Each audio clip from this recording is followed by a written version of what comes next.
एक ऐसा नाम जो शान और ट्रेजेडी दोनों के लिए जाना जाता है। 1912 में अप्रैल की एक ठंडी रात यह state of the art ocean liner, जिसे अनसिंकेबल माना जाता था, साउथहैम्पटन से न्यूयॉर्क के लिए अपने मेडन वॉयज पर निकला। इस पर 2200 से ज्यादा लोग सवार थे और उनके सपने और उम्मीदें समुद्र जितनी विशाल थी।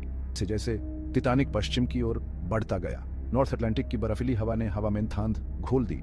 आसपास आइसबर्ग्स होने की चेतावनी के बावजूद शिप ने अपनी स्पीड कम नहीं की। वो अभेदिया जहाज आगे बढ़ता रहा, उस खतरे से अनजान जो लहरों के नीचे छिपा हुआ था। फिर आधी रात से कुछ देर पहले एक ऐसी घटना घाती जिसके बारे में सोचा भी नहीं जा सकता था। एक सडन जोल्ट जिसका एहसास पहले तो नहीं हुआ, लेकिन पूरे जहाज में फैल गया। ब्रिज पार अलार्म बजने लगे।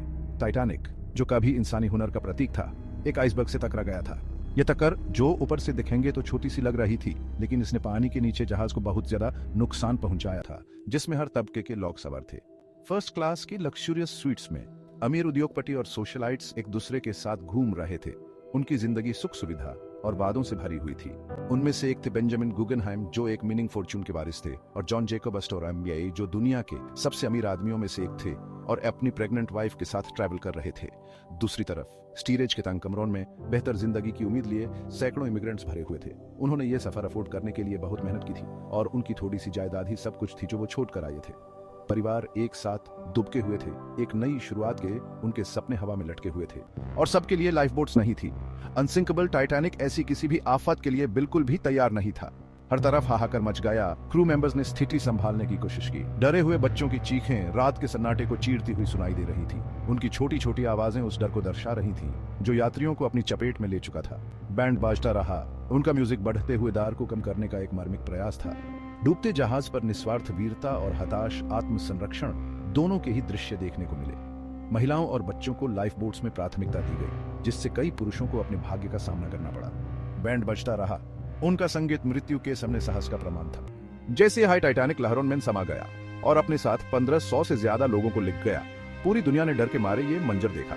कारपाथिया टाइटैनिक के डिस्ट्रेस कॉल्स का जवाब देते हुए घटनास्थल पर घंटों बाद पहुंची तो उसे बस मलबे का समंदर और त्रासदी की भयावह खामोशी हाय दिखाई दी। इस दुर्घटना की खबर आग की तरह फैल गई, जिससे पूरी दुनिया में सदमे की लहर दौड़ गई। दुनिया ने जान माल के नुकसान का शोक मनाया। इस त्रासदी का विशाल पैमाना समझ पाना मुश्किल था। अखबारों की सुर्खियों में इस विनाशकारी खबर को दर्शाया गया, जिससे दुनिया भर के घरों में इस आपदा की सच्चाई सामने आ गई। टाइटैनिक का डूबना एक वैश्विक घटना बन गई, जिसने लोगों को दुहक में एकजुट किया और एक गहरे नुकसान की भावना पैदा की। इस आपदा ने जीवन की नश्वरता और समुद्र की अप्रत्याशित प्रकृति को दर्शाया। टाइटैनिक क्या इस त्रासदी ने तुरंत कार्यवाही करने पर मजबूर कर दिया। इस दुर्घटना के बाद अटलांटिक के दोनों ओर समुद्री जांच शुरू की गई। इन जांचों का उद्देश्य डूबने के कारणों को समझना और महत्वपूर्ण रूप से भविष्य में ऐसी तबाही को रोकना था। सबसे महत्वपूर्ण परिणामों में से एक था international convention for the safety of life at sea या सोलस की स्थापना।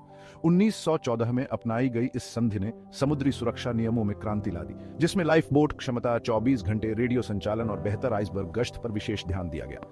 टाइटैनिक की विरासत उन अनगिनत लोगों की जान बचाकर जीवित रही, जिनकी जान आने वाले वर्षों में लागू किए गए बेहतर सुरक्षा उपायों द्वारा बचा ली गई। यह आपदा परिवर्तन के लिए एक दुखद लेकिन शक्तिशाली उत्प्रेरक के रूप में कार्य किया, जिसने समुद्री यात्रा की दुनिया को हमेशा के लिए बदल दिया।